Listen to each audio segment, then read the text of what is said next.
participants and also all our attendees this morning. And I really hope that you will actively participate in this session. Now, social and ethics committees really burst onto the governance scene on the 1st of May 2012, when it became mandatory for certain categories of companies in South Africa to have a dedicated social and ethics committee of the board. Obviously, what was unique about the social and ethics committee is not so much the subject matter that they had to govern on behalf of the board, but the fact that it was a statutory committee. In other words, it was a committee required by law. The governance of social and ethics matters have been around for decades, right across the world, and South Africa was no exception in that regard. The uniqueness of the Social and Ethics Committee is in the fact that it is a required statutory committee. Now, in 2016, we saw the next important development in the evolution of social and ethics committees when the Fourth King Committee made very important recommendations regarding the role, the mandate, but also the membership of social and ethics committees. And probably the biggest difference that came with King was the reminder in King 2, or in King 4 rather, to all organizations that not only those organizations who were mandated by the Companies Act to have social and ethics committees should govern their social and ethics performance, but it is something that all organizations should do, irrespective of whether you're a small, a large, a for-profit, a non-profit organization. It does not matter. It is in the material interest of all organizations to govern their social and ethics performance. So King 4 was another very important milestone. All along the way since the 1st of May 2012, there has been sporadic smaller surveys of social and ethics committees, but there was never a comprehensive larger survey that systematically tracked developments regarding social and ethics committees over time. And so when the Social and Ethics Committee Forum of the IoD, which is a joint initiative between the IoDSA and the Ethics Institute, when that was launched in 2020, one of the first assignments that the Social and Ethics Committee Forum set itself was to conduct a Social and Ethics Committee trend survey. In other words, there's now a deliberate effort to track over time important developments regarding social and ethics committees in South Africa. And this 2020 Social and Ethics Committee Trend Survey is obviously the first of a series of surveys that will follow over the next years. And for that reason, this survey provides baseline going forward. In other words, the findings that we have seen in this year's survey will now serve as a point of reference going forward to check various developments regarding social and ethics committees. The report, as you can see there on the screen, is available on both the website of the IoD as well as on the website of the Ethics Institute.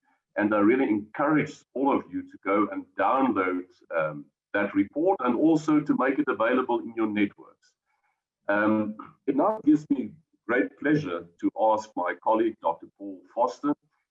He's the Senior Research Specialist at the Ethics Institute, to share with us some of the most significant findings of the 2020 Social and Ethics Committee Trend Survey. Paul, thank you for all the work that you've done up to this point, and yeah, we look forward to your presentation of some of the significant findings of this survey. Thank you. Thank you so much, Deon.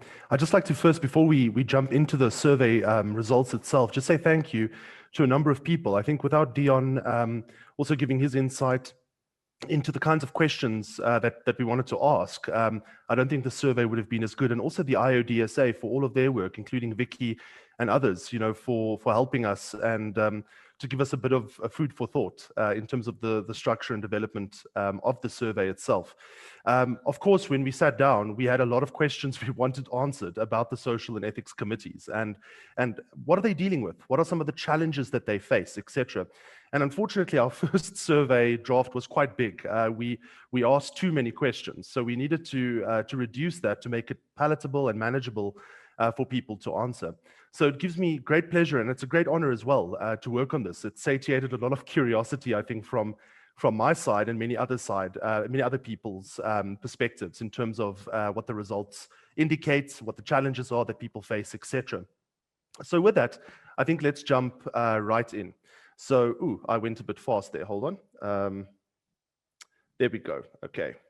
So, so basically, our main aims, what were some of the main aims that we wanted to meet, or objectives that we wanted to meet? Well, firstly, we wanted representative data on social and ethics committees operating in South Africa or Southern Africa. And secondly, we wanted to create a benchmark, some sort of baseline measure of what is going on within these social and ethics committees. This will also inform future surveys where we may ask a few follow-up questions, but to a great extent, we would like to compare the results of this survey with future surveys and see what the trends are, what the changes are. So I think that is a very important objective of this particular survey. Overall, we had over 75 organizations that partook in the survey. What we did here was we asked the chair of the Social and Ethics Committee to answer questions about their committees, the composition of those committees, and so on. So we had a participation group of over 75 organizations, which were narrowed to 75 total after some very good data cleaning. We also wanted to understand the nature, the composition, and the effectiveness of SECs, as well as the challenges and impediments that they encounter on a day-to-day basis. What basically stops SECs from doing their jobs effectively, especially in the governance role that they take up. I'm going to take you through some sections. Firstly, I think it is important to also look at the characteristics of the sample to understand what we're dealing with. It's also quite revealing here in terms of gender diversity and so on, what we're seeing within SECs.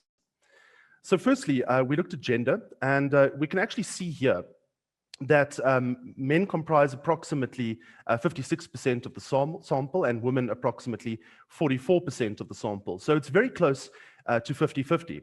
And upon further inspection, looking at other research findings from Viviers and others, we found that actually social and ethics committees are a little bit ahead in terms of their transformation targets if we look at men versus women or gender diversity. There is still much to do, but we have found that, in fact, compared to many other boards or board committees, we actually, the Social Ethics Committee is actually far ahead here. The average for most of them fell within about the 15% range in terms of female representation. So you can see here that we indeed, Social Ethics Committees do tend to be a little bit more transformed in terms of gender. We also looked at ethnicity of social and ethics committees, and we can see here that approximately half, 48%, is still white Caucasian, followed by about 35% Black African, of Black African ethnicity, and then 8% colored, and 6% Indian, and then 3% East Asian. So what's interesting about these findings is that in 2015, there was quite a wide study done on ethnic diversity within board committees. And we are at about the same level as it stood at about 2015. So there hasn't been much movement, it appears, generally speaking. So a little bit more needs to be done here in terms of transforming board committees. But the representation is there, and I think that is a promising start. In terms of the organization size, you can actually see a nice normal distribution there. I just want to warn that being a statistician and reporting findings is very similar to being a weatherman in many ways. You simply look at a graph and interpret what is there. But if you look at this particular biographic component, our sample was composed of small micro enterprises, which is about 5 to 199 employees. 32%, mid-sized, 200 to 1,000 permanent employees, about 37%, making up the bulk of our sample. And then large organizations, 1,000 or more employees, also about 32%. So we had a nice normal distribution here, and it appears that we also have quite a lot of representation of a number of different organizations. In terms of the nature of the organizations, we can see here that 29% of them were listed companies, followed by large private organizations, small and medium private enterprises, state-owned companies, and non-profit organizations. So we also had a very nice spread here. But of course, most were listed, and there are legislative requirements that require an SEC in such companies, which it's no surprise, to see these results here. If we move on to some of the characteristics of the SEC, I think what was interesting, we asked SECs, what is your preferred designation? In other words, what would you like to be called? And of course, most of them said a social and ethics committee, 65%. Other monikers for the Social and Ethics Committee include the Audit and Finance Committee, which probably take up some of that responsibility. The Social Ethics and Transformation Committee is another moniker that is used. And then a very interesting one was Responsible Business Committee, about 3%. And this was an interesting term to use for the Social and Ethics Committee because it kind of elicits what the Social and Ethics Committee should be doing. So we actually very much like that, the idea of referring to the SEC as the Responsible Business Committee. And you can see many others there that fell in the about 1% or less range, such as the Governance and Ethics Committee, the Social and Business Ethics Committee, and so on. But it does appear that the SEC is the moniker that is used most often. We also asked them, what is the primary reason for the establishment of the SEC? So why? What was the motivation to do so? And we had a fantastic result where 51% said proactive reasons. We actually started the Social and Ethics Committee to build an ethical culture in the organization. Approximately 51% of the chairs indicated that. 21% indicated compliance with King 4 recommendations, and a further 21% indicated compliance with the Companies Act. A little bit scary, but not the largest number here, was for reactive reasons, such as, for example, a corporate scandal. Sometimes one only changes one's lifestyle after a heart attack, so it appears that 7% there has indeed done so because of those reasons. But it is very promising to see that there are mostly proactive reasons why an SEC is established, and not only legislative reasons why they are established. We also asked whether they are a standalone committee or whether the committee is shared with another board committee of some sort. And 84% said that they are a standalone committee, with approximately 16% indicating that they share the function with some other board committee, which is also very promising, indicating that most organizations actually take this role very seriously, or this committee very seriously in the organization. We also asked whether they had an approved terms of reference. This is usually by the board itself. And you can actually see here that 93% indicated yes, and 7% indicated no. So I think we can definitely improve there, but still a very high level of SECs actually already have an approved terms of reference.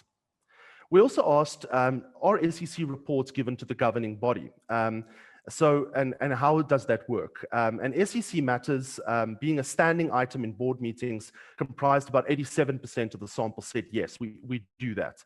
7% indicated that SEC matters are usually discussed under other matters at the end of board meetings. And lastly, SEC matters are an ad hoc item in board meetings, approximately 6%. So again, very promising findings, showing that the majority of SECs actually have this as a standing item in board meetings. If we look at the SEC reporting to the AGM, approximately 52% indicated that SEC activities are reported at the AGM through a written report. 30% indicated that SEC activities are reported to the AGM both through a written and a verbal report. 11% indicated a verbal report only, and 8% indicated that SEC activities are not reported at the AGM. So this also gives a very good indication of the numbers and what is reported. So the majority, if you add those first two, are reported, in fact, to the AGM. So this is also very promising findings. We also asked what functionaries attend SEC meetings. As we know, the SEC often is a multidisciplinary committee. It deals with a number of other divisions or departments in the organization itself. And you can see here that there is a very wide spread of divisions or departments that in fact are functionaries in attending SEC meetings. You can see here that the office of the CEO, the managing director, or the director general made up the majority, about 21%. That is very good to see. Human resources, about 15%, followed then by risk, compliance, both at 13%, the ethics management function at 11%, and then the rest fall through there. You can actually see internal audit, labor, procurement. So it is interesting to note that, in fact, there are many functionaries that do attend SEC meetings, which is very, very promising. What is interesting, though, is that the ethics management function is not the second highest, in fact, lower down compared to human resources, risk, and compliance.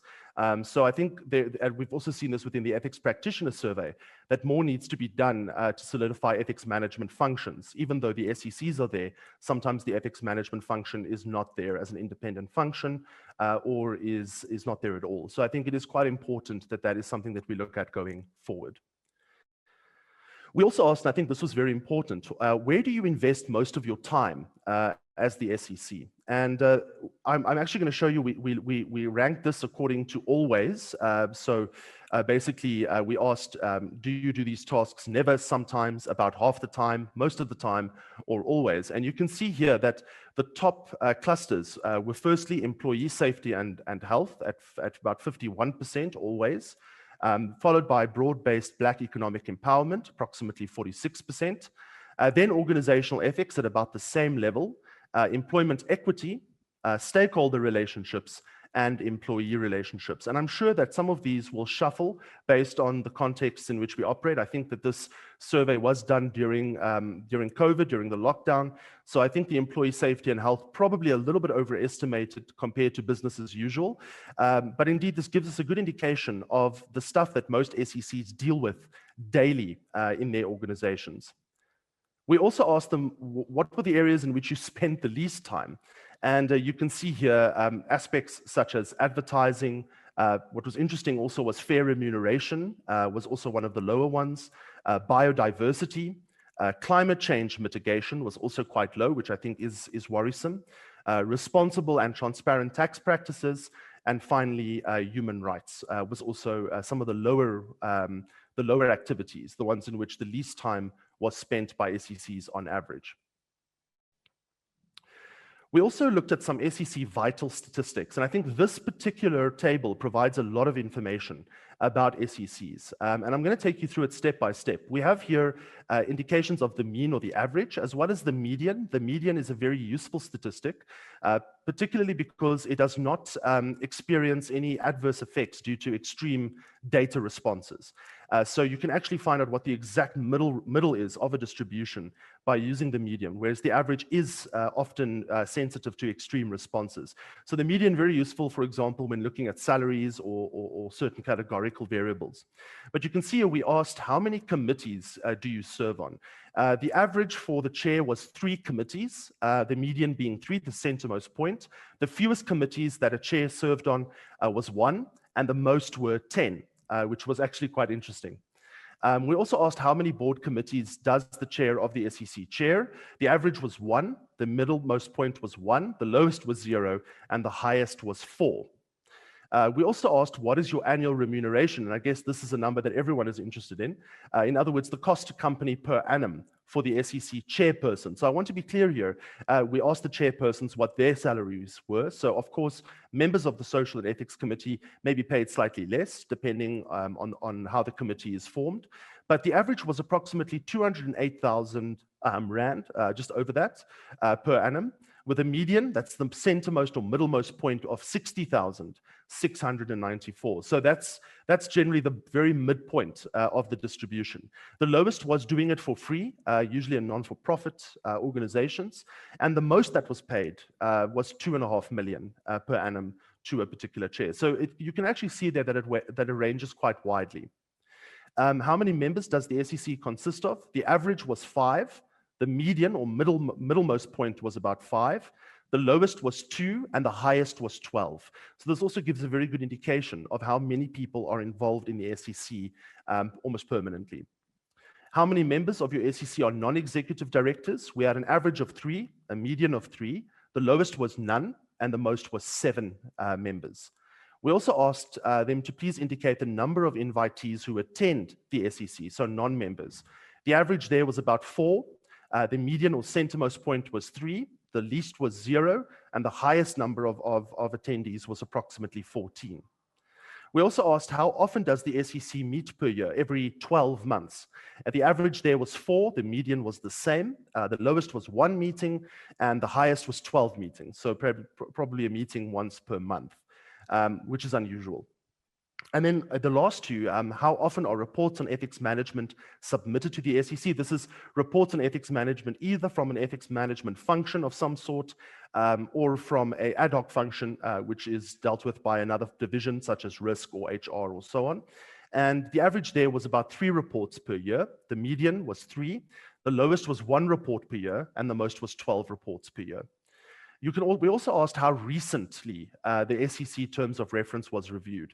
Our average was about 1 year ago, 2019. The median was 2020. So most SECs actually revised their terms of reference or reviewed their terms of reference within the same year. The lowest was way back in 2014. So I think that's about 6 years ago. And the highest, of course, the most recent was within 2020. So I think this gives a relatively good indication of the vital statistics of SECs, across South Africa.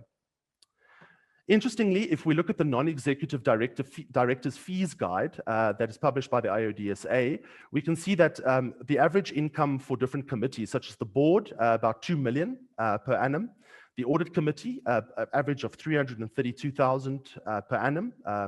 Nominations committee, 162,000 per annum, which is quite low in comparison to the rest. The remuneration committee, 227,000 per annum.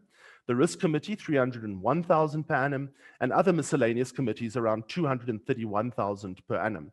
So when we actually go back and we actually look at the income, 208,000 on average per annum, indicates that, in fact, SECs are some of the lowest paid in terms of their job. And this, of course, was SEC chairs on top of it. So we're actually the only committee that did worse in terms of income or was paid a lower income was the nomination committee. So I think there is some work to do there in terms of incentivizing the SEC going forward. All right, so the impact of the SEC, we also asked what impact you make. So to what extent does the SEC add value? We had 76% agreement there that in fact the SEC does add value. How important is the SEC in comparison to other committees? Many chairs indicated quite high, 73%. How effective is the SEC? 71% agreement.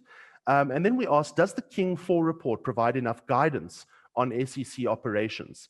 And they were dropped a little bit to 69%. So there's something there that needs to improve or be investigated further. And then you can see that 58%, there's only about half, just over half, agreed that the Companies Act provides enough guidance on SEC operations. So I think that already tells us where more information is needed, both from a legislative as also from a policy perspective to improve how SECs function in terms of their clarity and mandate. We also then asked, what are some of the mandate impediments and challenges? What challenges do you face as the SEC? And this was done as a qualitative analysis. We actually analyzed a number of descriptors. We asked people to describe these challenges, and then we thematically analyzed those particular descriptions to see if there were certain themes that would emerge. So there aren't 10 themes. There are hundreds of bits of narrative that we have, but we've basically calculated them into frequency out of 10, which gives you an indication of how strong these themes are in relation to one another. So the first major mandate challenge for the SEC was indicated as a lack of transformation, particularly BBBE challenges within the organization. And you can see it wins by quite a margin there. So it's actually one that I think a lot of the SECs face and deal with. Secondly, health, safety, and environmental management, about 5. corporate social responsibility, about the same. And then interestingly, very close to those is corruption, fraud, and unethical behavior within the organizations in which the SECs operate. It then jumps down a little bit to an unclear scope or guidelines provided in legislation, which we've alluded to in the previous slide. And lastly, the impact of globalization, which was also indicated. So very interesting. If you look at these results, you can see that the top three there probably give you the most interesting view of the mandate challenges that are the most hectic for SECs. We also asked them about operational challenges. You know, what kinds of things stop you from being able to do your job effectively as the Social and Ethics Committee? And the first theme there, you can see there are actually a number that are quite close to one another in terms of their frequency. The first was the role or mandate of the SEC is not understood. And this was particularly amongst senior leadership in the organization or the organization as a whole. So getting people around to understanding the importance of the SEC, especially in comparison to other board committees. The SEC is seen as unnecessary, very close. Many descriptors there indicated that it is seen as a soft or a fuzzy issue, which I think is a really bad myth. I think that it actually permeates throughout many organizations. Then that the agenda is too broad or meetings are too short or infrequent. So we're not getting to everything in a practical sense. Was very close. A lack of commitment from SEC members, and you can see these are almost exactly the same in terms of frequency. And then members not appropriately qualified or educated to do the job effectively. This is SEC members, but in particular. Insufficient funding or budget, coming up close there. And finally, we are too heavily focused on compliance. In other words, not building a values-aligned organization, but in fact, working more towards the legal aspects, the compliance aspects of the organization, the tick box approach to the SEC and its tasks. All right, so in conclusion, there are a few things that I think we can say in general. Firstly, that the SEC formation generally is proactive, and that legislation is probably also a motivating factor towards the formation of SECs. So that's a very good sign. It's indicating that the SEC is indeed, SECs are in fact being formed, they are seen as important, and that it is often proactive or due to legislation. We also notice that SECs are ahead or on par with transformation of most other committees. This is by no means that we can't do better, we can. But it's good to see that SECs are ahead in that regard. It also makes an impact in the organization. We notice that a large proportion of chairs indicate that, in fact, it does make an impact, although it has challenges to operate effectively. We also note that it interacts with numerous divisions or departments in the organization, which is very promising. It means that the SEC is tapped into what the organization is doing, and that many other departments such as risk, audit, HR, etc., are very involved in the SEC's activities, even if it's just reporting on ethics in the organization. And what is also very encouraging is the standing item in board meetings, that in fact, you know, that it is taken seriously to some extent. What is done with those standing items and that those decisions is a different matter, but I think that it is indeed promising results. Some of the challenges which remain is that I think SEC remuneration is lower than expected, especially if you consider a number of other board committees. And often there is a saying that organizations, if you want to know what organizations care about, look at where they spend most of their money. And indeed, I think here we can do better. There's often still this notion of that we have insufficient resources or budget as the SEC to do our job effectively. We struggle to get financial resources to work effectively as the SEC. It's not taken as seriously as it should by the organization as a whole. We can see that there are some myths there, such as that it deals with soft issues, or people don't understand the mandate of the SEC, generally speaking. And also that there is some challenges here with selling the mandate of the SEC to leadership, I think, in the organization, which is another area that is a general challenge for us.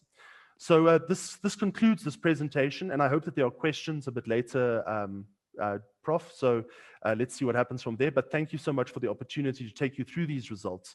Of course, in the document, there are far more detailed explanations and also some very detailed recommendations for you to view. This is just a snapshot of those findings. Thank you, Paul. for a very good oversight of some of the significant findings. As you say, there are lots more. And I once again would like to invite you to download the full report on either the website of the IOD or of the Ethics Institute. And now I would like to invite my two panelists to come onto screen. If you can just switch on your videos as well. And the first one then is Ansi, as you appeared first. So Ansi, let me go with you. Charter Director recognized by the IOD in South Africa, and also a non-executive director on a number of boards. But I think very importantly for our conversation this morning is that Ansi also chaired the Social and Ethics Committee of the South African National Blood Service, as well as the Public Interest Social and Ethics Committee of KPMG in South Africa. Dr. Sizeka Magwenshu-Rensburg, can I just see if you are, I can't see you on video, and I see you are muted as well. Vicky, okay, there I see. There you are. The host needs to help me with the video. Okay. So Dr. Sizeka is a consultant in economic development and development finance. And importantly for our conversation this morning, she also chairs the Old Mutual Group Social and Ethics Committee. Dr. Sizeka, if you can just unmute your mic there, then we can start. So let's look at a number of findings, but before we drill into specific findings, Ansi, can I start with you? Are there anything, just listening to Paul with a high-level overview of the findings, is there anything that sort of struck you as significant or weird or meaningful? Anything that sort of stuck with you as you listened to Paul? John, the one thing that intrigues me is the gender diversity stat, which shows that 50% of the members of social and ethics committees are women. And in the report, if you read it, it says that compares very favorably to other committees, because in other committees, the overall representation of women stands at 25%, which I'm also surprised at, because I know that the overall representation in boards is not close to 25% in South Africa. So now I'm really intrigued by the explanation for this, because it could, I mean, a number of things come to mind. The first is perhaps women serve on the Social and Ethics Committee out of proportion to their representation on the board, because perhaps they care more about the so-called soft issues. And I think that's part of the truth. My other more skeptical view is I'm not sure that I take courage at all, or that I'm encouraged at all by the fact that women are so well represented in social and ethics committees. Of course, as a matter of principle, I'm very happy with it. But I can't help but be suspicious that it has something to do with the status of the Social and Ethics Committee. And I'm asking myself, and I would really like to hear Sizeka's view and your view, Deon, is the Social and Ethics Committee the kitchen of our organizations? Are women relegated to the Social and Ethics Committee because its status is perhaps below that of the other committees? And that cynical view is unfortunately supported by the fact that the remuneration of Social and Ethics Committee members and chairs are below that of the other committees. I see this statistic that Social and Ethics Committees are regarded as unnecessary, and the count there is 9 out of 10. and then also the slide that showed the representation of the operational areas in the work of the Social and Ethics Committee is encouraging because it shows a broad representation. But the one thing there that worries me is that it's only 21% of the cases that the CEO attends the Social and Ethics Committee meetings. I bet if you compare that to how many CEOs attend, for example, the Audit Committee meeting, there would be a stark difference. So I want to conclude by saying, and yeah, I'm very wary of the fact that what do they say about statistics? You can use it to support basically any point of view that you have. And I'm perhaps biased by my experience. My experience is that social and ethics committees lack status, and I think that the outcome of the survey, or many aspects of it, supports that view. Okay, thank you, Ansi. And I think there's very solid ground for your cynical view on especially that link between the status of the committee, the representation, the higher than normal representation of women on that committee, but the lower than normal remuneration. I think that is a finding that I all along suspected, but it's good to see that it's now that we now stand on solid grounds. It's no longer guesswork, and I think it is something. It's an area that requires attention, and an area that requires also correction. There's no doubt about it. Dr. Siseka, I would also like to hear your view on things that sort of stand out for you when you read the report, but also listen to Paul's version of the highlights. Thank you, Deon. And maybe at some stage I will contribute to answer the question. But let me start with my own reflections as I read the report.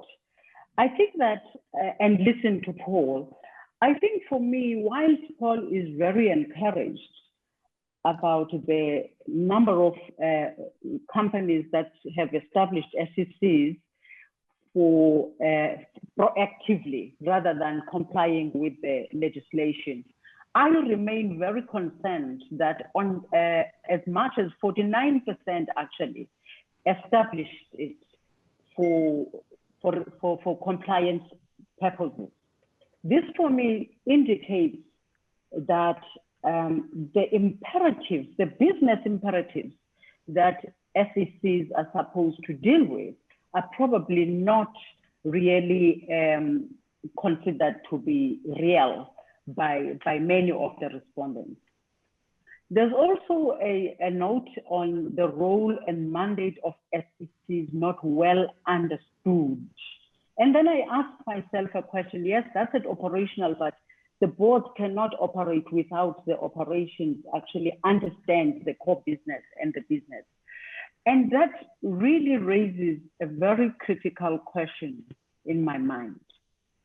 If the role is not understood, and therefore that says to me the ethical culture that is supposed to be promoted through this committee is not adequately promoted and embedded in the companies. And also that the big and critical and important issues of sustainability, climate change, you know, the whole ESG, are not being given sufficient attention. And therefore I have to ask myself a question. Do directors indeed take their duty of care and skill and fiduciary responsibilities seriously? Are these being adequately discharged if there are areas where the mandate and the role is not understood? And this is at a time when ethical standards seem to be compromised in the world and in our country. And we need board directors who really take their responsibilities seriously. And so in my own view, a lot needs to be done in terms of sensitizing businesses around the issues that need to be attended to. I am also hoping, Deon, that the pandemic that we find ourselves in the middle of has actually raised serious questions for companies, for leaders in business, for directors in particular in the boardrooms, about how businesses need to take into consideration all these issues that are perceived to be soft issues. Actually, they actually can be very imperative issues in the business. Thank you very much. Yeah, and I think, Sizeka, you are absolutely correct in saying that the pandemic itself also had an impact, even on the findings of the survey. I will explore some of it later in our conversation. But the fact that health and safety, for example, is featuring so high on the list of areas that gets the most attention on Social and Ethics Committee came to me, or would have come to me as a surprise a year ago. But obviously, being in the middle of the pandemic, it is not a surprise that it is there. And if we follow this trend over years, it would be interesting to see what it looks like post the pandemic, whenever that will be. We know that is not going to be anytime soon. But the one point that you made that I think is extremely important is the fact that it's not only the committee that needs to understand its mandate. If management don't understand the mandate and the role of the committee, there's almost no chance that they can report relevant information to this committee. So I think that is a very telling point that you made there as well.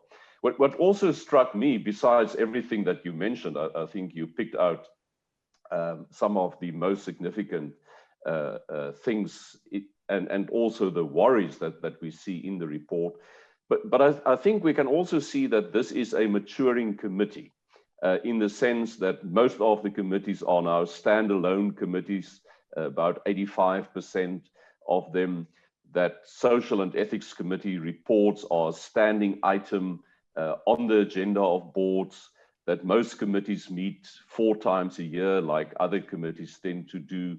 And also that more than 90% of chairs of Social and Ethics Committees report that the report from the Social and Ethics Committee is actually shared at the AGM of companies. So I think all of this tells a story of a governance structure that is maturing. What I also find particularly striking, and you would not surprise when I say that, is that one of the top areas in terms of priority for these committees is organizational ethics. And what makes it exceptional is the fact that organizational ethics is never mentioned in the statutory mandate of the committee. It was only King Fall who said that Social and Ethics Committees should also attend to organizational ethics as part of their mandate. But of course, King 3 said that also, so that probably explains why this has been on the agenda and a matter of priority for Social and Ethics Committees all along. But Dr. Sizeka, I would like to ask you about the naming convention. It struck me that in the vast majority of cases, the committee is referred to as the Social and Ethics Committee, or then in combination with something else, Social and Ethics and Transformation, or Human Capital, or Sustainability, or whatever. Anse, I want to come back to you on the whole matter of why it is so often also called a finance committee, or combined with a finance committee. But in your case, Dr. Sizeka, I'm aware that in the case of Old Mutual, you deliberately called your committee the Responsible Business Conduct Committee. Why did you go for that? Why did you call your committee the Responsible Business Committee? Deon, if you read the act and you look at what is expected by the Act and those who wrote it. And you actually reflect on what could have been the spirit of this, of the Act. The spirit of the Act is what we reflected on, that all we are being asked is to become responsible citizens, to make sure that the development objectives of the country, the ethical issues, and all that. It's called social and ethics, but they may not have addressed the ethics part, but in the name, it's clear that they were thinking about ethics. And so the position of Old Mutual was, we do not want to comply with the policies and the legislation. We want to be a responsible business. Because when you are a responsible business, you will respond to all your stakeholders, whether it's your investors, the communities within which you operate, your customers, and the environmental issues. You will respond responsibly, and hence the responsible business name. Okay. Ansia, I'm sure it also caught your attention that besides being called the Social and Ethics Committee as the most popular designation or name of this committee, the second most popular one was Audit and Finance Committee. Can you speculate for us on why this is the case, and also elaborate a bit on, do you think it's a good idea to give the Social and Ethics Committee mandate to an Audit and Finance Committee, or to any other committee, a risk committee, or whatever other committee you want to give it to? I once came across a board of a relatively small company in the agricultural industry who had an Audit, Risk, Social and Ethics Committee. So I would like to hear your comment on that. I have to say that was one of the striking features of this survey. Completely unexpected. I've never seen it myself. And as you say, it's the second highest naming convention. If you ask me to speculate, and if I have to venture a guess, I think it's because the audit committee exercises oversight over reporting. And with reporting having developed from mere financial reporting to integrated reporting, that probably explains where that is coming from. I don't know if I were on a board that I would have agreed with the decision to combine the Social and Ethics Committee with the Audit and Finance Committee, simply because of the fact that many of the issues, the challenges that we are facing with regards to sustainability, social and ethics issues stem from the traditional thinking on financial reporting. Financial reporting became traditionally used to be the sum total of our reporting, supplemented by some narrative in the annual report. I do think we must be very intentional about breaking away from that sort of thinking. I consider the Social and Ethics Committee as the committee of committees, my wording. And by that, I don't mean that other committees report into the Social and Ethics Committee. I just see the Social and Ethics Committee as the committee that has the broadest view of all of the committees. That is almost the last check or the higher level check as to whether all of the fundamentals, and I'm using that word fundamentals intentionally, whether all of the fundamentals of the business are in place. And for that reason, you must be careful how you combine it with other committees. I do think the SEC needs to have an elevated view, and I don't know that that is possible if you combine it, especially with the Audit and Finance Committee. I can still, in a way, live with it if you perhaps combine it with the HR committee or the risk committee. Risk committee simply because I think if we start looking at social and ethics issues more from a risk and opportunity point of view, it will serve us well. But again, social and ethics issues could get swallowed up and overshadowed by the mechanics of risk governance. And then, yes, there is a case to be made for combining it with the HR committee. But again, normally the HR committee then also looks after remuneration, and I really prefer for the social and ethics committee to be a standalone committee that has elevated oversight. If I say elevated, I mean higher level oversight, broader oversight. Deon. Yes, I absolutely agree with you, Ansi, and I've also always advocated for this to happen on the boards where I serve, that it becomes a standalone committee. The biggest worry for me always is if you give it to an existing committee, so you take an existing committee, whether it's audit and audit and finance committee, or even a risk committee, or a human capital committee, or safety and health committee, it's all about whether you have the right mix of expertise in the existing membership of the committee so that they can attend to the entire mandate of the Social and Ethics Committee, which we know covers an economic dimension, a social dimension, and a natural environment dimension. And my worry, and I think it's a justified worry, is that if you look at how those committees are composed, they often don't have the right people in the room for proper discussion of the things within the mandate of the committee.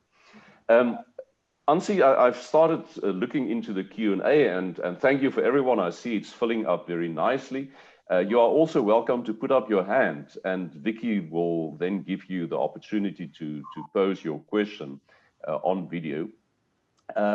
But one question, Ansi, that is particularly directed to you as the principal author of King 4 relates to SMMEs. It's a question by Namu Zondu, who said that is there actually boards in SMMEs or in family businesses? And if there is no board, who's supposed to do the job, play the role that a social and ethics committee would play in an organization?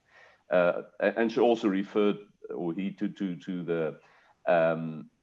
the sector supplements of King 4, one of the unique features that made a deliberate attempt to apply the principles to different contexts. So your view on that would be appreciated.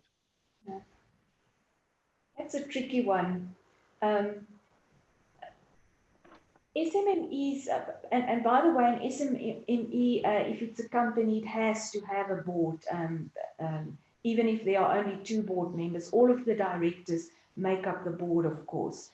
I would say that, as with many issues in or areas of oversight, let me call it that, boards of SMMEs are responsible for, you would probably find that the board assumes many of the responsibilities what would normally be looked after by a board committee. And I think the same goes for the Social and Ethics Committee. There is nothing wrong in a smaller company for the board to assume that responsibility. What is necessary, though, is to craft out time specifically for those issues that the Social and Ethics Committee need to oversee and look after. And here I want to make a point, if it's not already evident. The Social and Ethics Committee, and Deon, you also said it can't be a bolted on consideration. Social and ethics committees and the areas that they look after go to the core of the strategy of your company, be it a big company, be it a small company. If we look at, for example, the fact that you want an engaged, agile, and innovative workforce to keep up with this volatile and unpredictable world that we're living in. As a board, you need to, and looking after your workforce and the conditions in your workplace is one of the responsibilities of the Social and Ethics Committee. You want to be attuned to your society, which is another area of responsibility of your Social and Ethics Committee. If you're not attuned to society and to your stakeholders in general, how do you develop strategy? How do you identify opportunities? How do you manage your risks? These things go to the heart of what a board needs to do. And rather than seeing the Social and Ethics Committee as a compliance exercise, and here I'm talking specifically in the context of SMMEs, see Social and Ethics Committees as a framework that you can use to govern better. That is how I would position it for SMMEs. And if you get the substance right, the form becomes less important, as long as your substance is addressed properly. Thank you, Ansi. And I think without intending to do so, you also answered one of the questions in the Q&A, which was from Clive Pillay, who said, a critical question to ask is, would SECs exist if it was not a statutory requirement? But I think you have dealt conclusively with that. But thank you also for the question, Clive. Dr. Suzeka, you mentioned earlier that you would like to weigh in on the remark that Ansi made in her introductory comments on this discrepancy when it comes to the representation of women, who seems to be higher than normal, but the remuneration that seems to be lower than normal. So let's also give you an opportunity to share your views in that regard. And thank you very much, Deon. I certainly agree with Ansi. I think that there is, first of all, we know that the representation in boardroom is skewed and there's fewer women. And in terms of identifying women who play roles in these committees, in the boards, there is it starts there with me. What skills do you actually recruit from outside as nominations committees? Is it possible that you only think about women when you look at your skewed representation in the room, in lack of diversity? And when you do that, you actually, it's an afterthought, and it will be an afterthought based, and by that time you're attracting, you're looking at closing the gaps rather than the core skills that you needed in the board. And so for me, it's really about nomination committees of the board thinking very critically about succession planning, because it is at that stage that you actually make sure that you've got proper representation from both men and women, such that when you have to field your committees, you also are thinking about diversity. One of the critical things for us to always remember, when we talk diversity, it's not just male and female, it's bringing diverse views based on diverse experience. And so you can imagine if you fill the room with women when it's SEC, what is being discussed in the risk committee if there's no proper representation of men, of women? And so this balance is very important for us to actually realize that when we do not have a good balance in all the committees, we are losing on a perspective that could add a lot of value to our business. There's a question from Michael Ward that also relate to this, that asks, do you think that there's a correlation between the lack of understanding of the role of the Social and Ethics Committee and the lack of relevant qualifications of Social and Ethics Committee members? Sizeka, would you think that there is such a correlation, or are there other explanations for that? It's not impossible. So I would say maybe that's one possibility. But the way I read the response was that we do not actually consciously have people who bring the skills that we needed as SEC in the whole board. For example, do we in the rest of the board have people who can talk to issues of stakeholder management? Do we have people who can talk to ESG issues, ethics issues? Because when you populate your committee, you have to draw from the rest of the board members. And so for me, everything starts on whether you've got the right people or right diverse skills, set of diverse skills at the board level. So I didn't really think it was about people really not qualified as in qualification. I thought it was about just people who are not able to talk to the issues, maybe because the rest of the board that we've recruited is actually, let's call it core, hard skills, and no understanding or appreciation of what's called the softer skills. Looking at the findings of the survey, there's one thing that struck me when people were asked about whether there's sufficient guidance available to them. And we saw that about 60% of people said, yes, the Companies Act provided sufficient guidance, which means 40% mean, or 40% think it doesn't provide sufficient guidance. With King IV, it's a bit better. It's close to 70% of people, but still 30% who think that King IV does not supply sufficient guidance.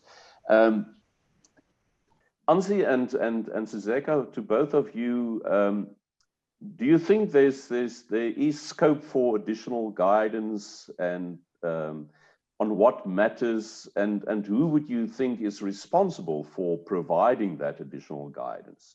Is it the responsibility of the DTI, of the King Committee, of the IoDSA? Who's responsible?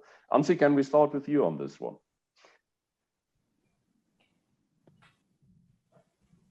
Well, when we drafted King IV, we tried to draft it in such a way that it would supplement, that King IV would supplement the requirements of the Companies Act in a way that gives proper guidance to how the mandate of the committee should be unpacked. But if so many Social and Ethics Committee members are saying that they find the guidance insufficient, then obviously there is a gap to be filled. I do, and that also bears out my own experience, which is that very few social and ethics committees understand actually that principles 2 and 3, namely the organizational ethics principle, the second one, and the third one, the corporate citizenship principle. Very few members of the Social and Ethics Committee realize actually that those are their principles.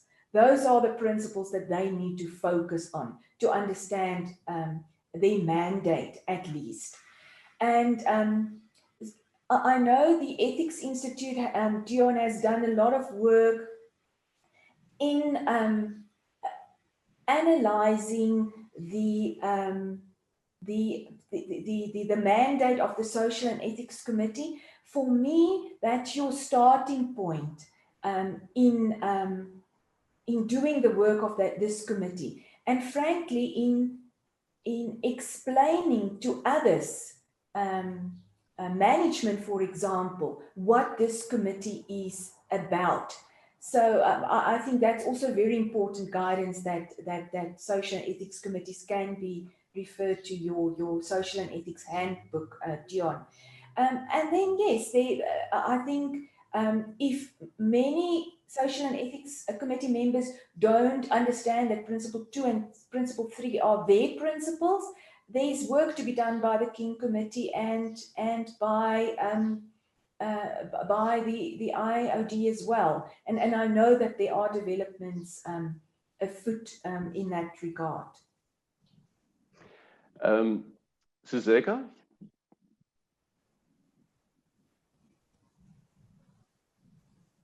First, let me say, I don't support another regulation. I think that sometimes, you know, the more we regulate, the more we restrict the creativity and the innovation by people.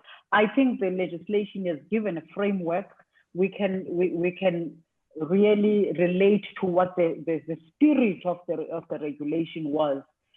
I think, Deon, it's clear from the response of the survey that there is a gap. And if there's a gap, it does need to be addressed. I think that there is room for another guidance, but maybe just bringing things together and integrating what ANSI says is in Principle 2 and Principle 3, but maybe have a guidance that is consolidated just for the SEC. I think it may be helpful.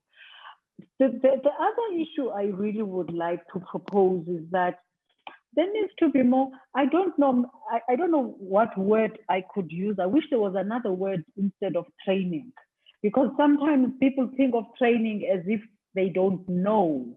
But we need to train, upgrade our knowledge, upgrade our understanding. And I think that the digitalization era offers us an opportunity where there could be a webinar, 1 hour on just, those who are more knowledgeable and more experienced, the institute, the Ethics Institute and the IoDSA actually talk a bit more about what the SEC is all about. What have been the best practices? Where can we improve? So yes, I think there's a gap. A guidance could be helpful, but that guidance, I believe, should be also coupled with some training and sessions of knowledge sharing. Thank you.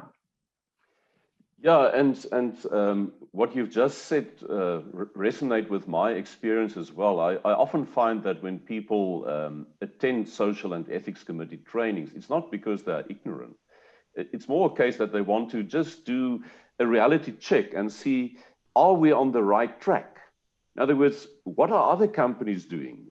How do they interpret their role and their responsibilities? And I think that there is indeed scope for some best practice or leading practice sharing amongst organizations, not only strictly training opportunities. And I think that is something that we should take notice of.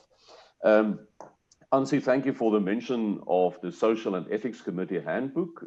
It is now in its 2nd edition already. It is available on the websites of both the Ethics Institute, but also of the IoD. So if you don't have a copy, it's a free resource. Make sure that you do get hold of it. And then I think I can also share that at the moment, and actually tomorrow afternoon at the meeting of the King Committee, we will consider a practice note that deals specifically with social and ethics committees and look at the principles, the 16 principles of King 4 and how various of these principles relate to the social and ethics committee. Ansi, you mentioned that probably the best secret in corporate governance circles in South Africa is that principles 2 and 3 relate directly to the mandate of the committee, and specifically principle 3 was written in a way where you can actually see that that was the intention. But then there are principles related to risk, to combined assurance, to reporting, that also has a direct bearing on the work and the responsibility of the committee. And we hope that once this practice note is approved, that it can fill that gap as well. I now want to move on to the time investment of the social and ethics committees. We've seen that there are certain issues that are quite top of mind, and they are issues like employee health and safety and organizational ethics as the two matters that receive the most attention. And of course, they deal with the two big ills of South Africa, the pandemic and corruption or unethical behavior. So it's not surprising, and it's good to see that they are there. Then, of course, also very important transformation, in other words, broad-based Black economic empowerment and employment equity, and then stakeholder relations, both internal and external stakeholder relations. And I think that is encouraging to see that. But the thing that really bothers me, and I know it bothers many other people as well, I also see it reflected here in the Q&A. If I can just read the question by Arnold Smith here. And it says, it is fully understood that social matters rank high on the agenda of social and ethics committees, but it's both interesting and concerning that environmental matters receive such little attention. What does this tell us? Who determines what social and ethics committees attend to? How can this imbalance be best addressed? So a whole bunch of questions there.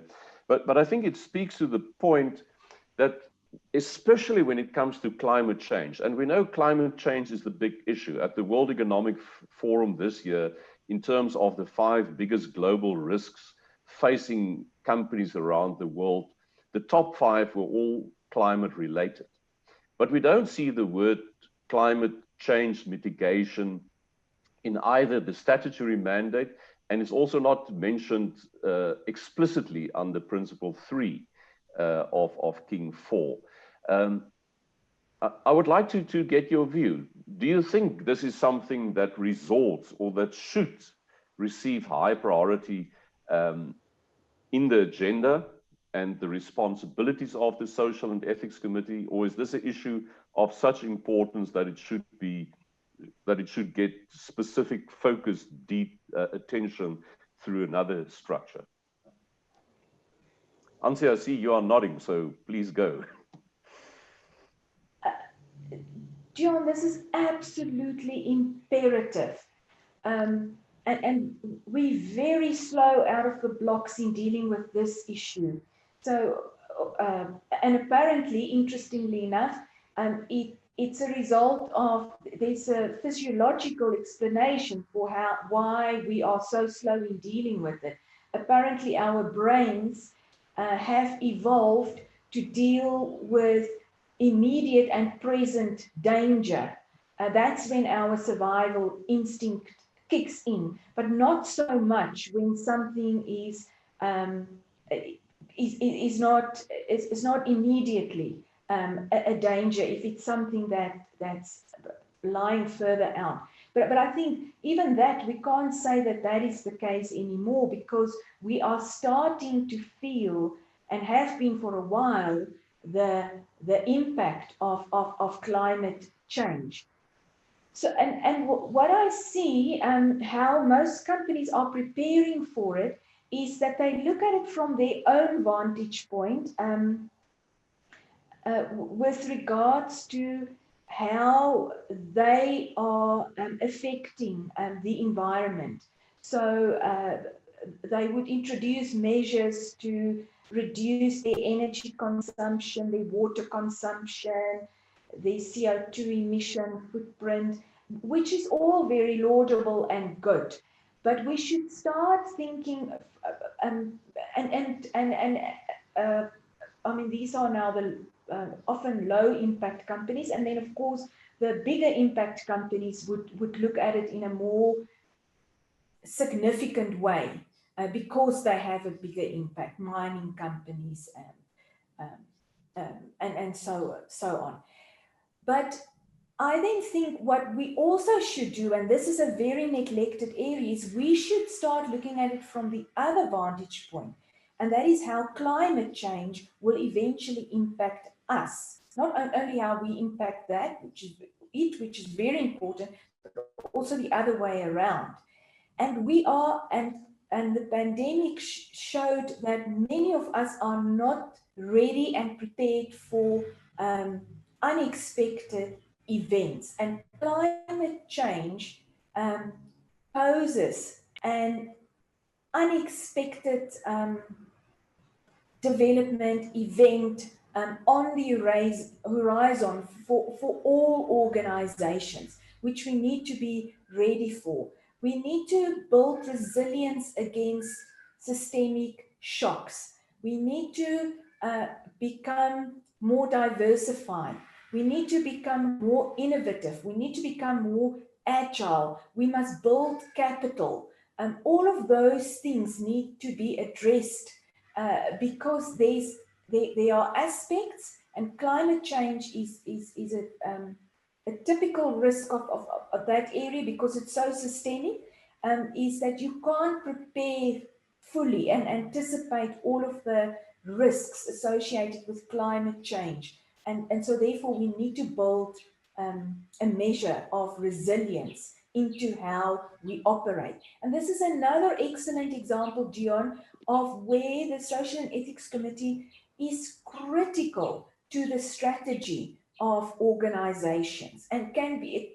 I so agree with Sizeka saying earlier that the Social and Ethics Committee is not appreciated for the value that it could potentially contribute.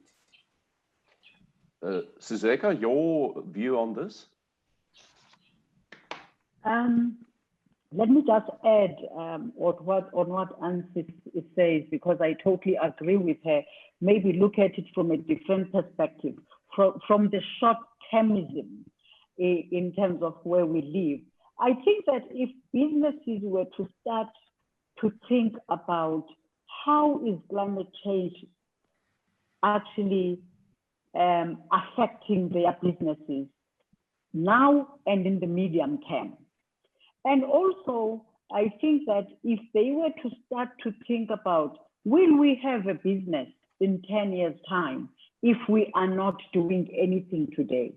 But I think what for me is most sort of disappointing in South Africa, if I compare with other parts of the world, is how investors are actually not pushing for this. For the ESG issues to be taken into consideration urgently. In markets like the US, there's research, empirical evidence that links the issues of ESG, that when a company pays attention to it, with the actual profitability and the value and the bottom line of the business. And to a great extent, investors are pushing that. They will not invest in companies that do not do anything about this. And so I think that if there's any area that needs urgent attention, not just for the profit, but for the sustainability of our planet, and therefore our people, and therefore businesses. And I think that this is the area that there has to be a lot of conversation about. There has to be a lot of training, because people, maybe other people, yes, they hear about it, but they've not really applied their mind. I think for me, if I remember a day when this environmental issues, besides just reading, really dawned on me that it's here. I was driving from Nelspruit to Johannesburg, Nelspruit and back. And it was all so smoky and foggy. And it was all the coal mines. And I said to myself, if I was sneezing and coughing so much and I'm inside the car, what happens to people who live in this area? And of course, there's a lot that has been written about the contribution of the coal industry. And apparently in South Africa, we are the worst around the world. So it is an area that we need to give great and urgent attention to. Thank you. Okay, thank you, Sizeka. And there's a comment by Karen Irriton in the Q&A that says, absolutely agree that environmental issues are totally underrepresented. We must also note that environmental issues significantly affect public health, particularly for the poor. Exactly the point, Sizeka, that you just made. And very few companies have a sufficient focus on these environmental issues. Okay, our time is running out. Thank you for the wonderful contributions also by our participants. I would like to wrap up with a final question, a final word of wisdom from each of you, our panelists. I think all in all, when we look at the Social and Ethics Committee, we see a lot of things maturing around this committee. It's becoming part of the corporate governance scene, but there is what I would call a legitimacy and an effectiveness deficit. In other words, the committees aren't taken seriously enough. They aren't as effective as they could be. Sizeka, a final word from you, just one or two short pieces of advice. What could be done to overcome this legitimacy and effectiveness deficit of social and ethics committees? Deon, in addition to training, upgrading our knowledge and everything, I think for me, there has to be a clear terms of reference for the SEC committee that get assessed at the end of the year on an annual basis. But it doesn't stop with the SEC committees. The board, the whole board, in their own terms of reference and charters, these ethical and ethics and social issues must also be included, because it is when boards and the rest of the board members understand that they've got a fiduciary responsibility to SEC matters, and when they do not actually pay attention to that, they are not discharging of their fiduciary responsibility. Thank you. Thank you, Sizeka. Ansi, final word from you.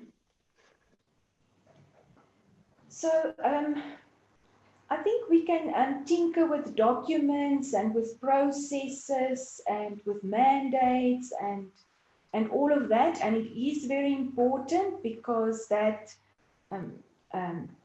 materializes what the committee needs to do.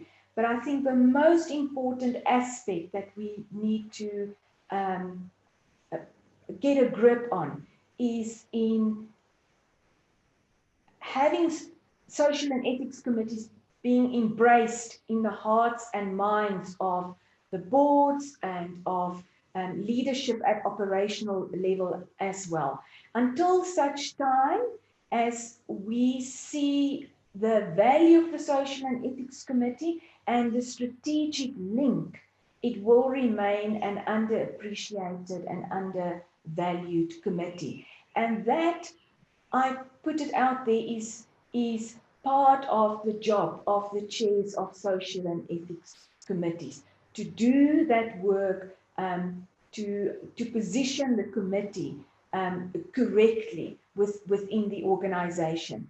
If it's not even embraced by the chair of the Social and Ethics Committee and pushed by the chair of the Social and Ethics Committee, that's where it starts.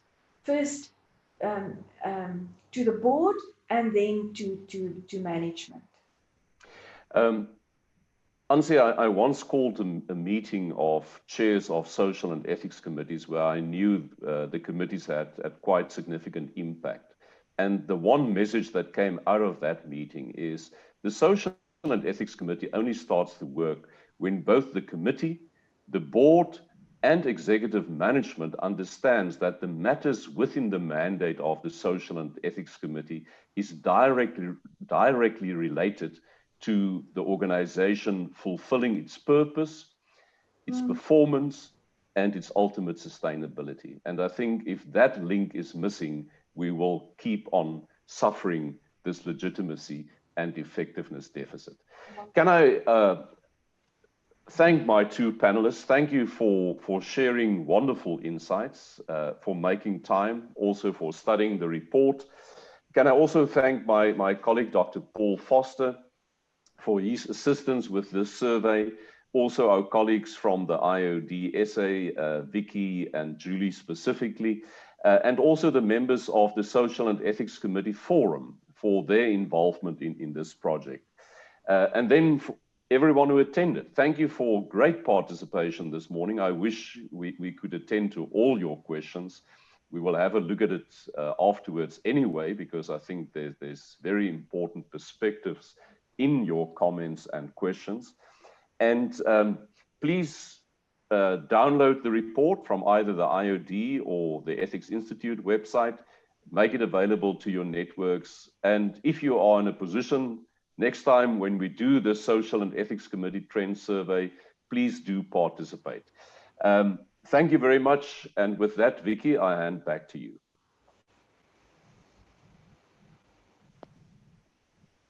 Thank you, Deon. I think you've pretty much summed up the thank you. So on behalf of the rest of us, I'd like to tell you thank you for your participation and chairing the session this morning.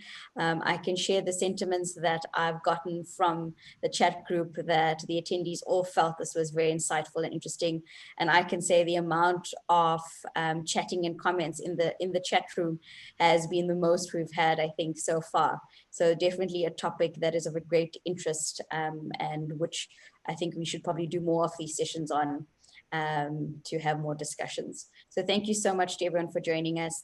Thank you, Deon, and for the team as well. And we will share the presentation and the video. We also will put all the links that we shared on the chat room to all the papers that were mentioned in the email to all the attendees. So you'll have everything in one email for your records. Thank you, everyone, and we'll see you again next week.